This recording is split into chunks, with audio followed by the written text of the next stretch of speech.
Это реально к этому машина. То есть дом не констрактором, дом есть дом не машина, ну, дом машина. Понимаешь, когда ты начнешь делать голову. Да.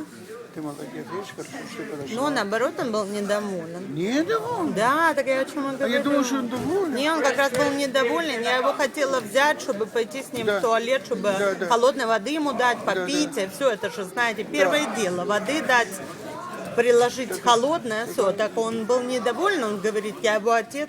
Я говорю, я прошу прощения. Я говорю, я не знала, я хотела как лучше. Да еще как лучше. Ну вот он стал.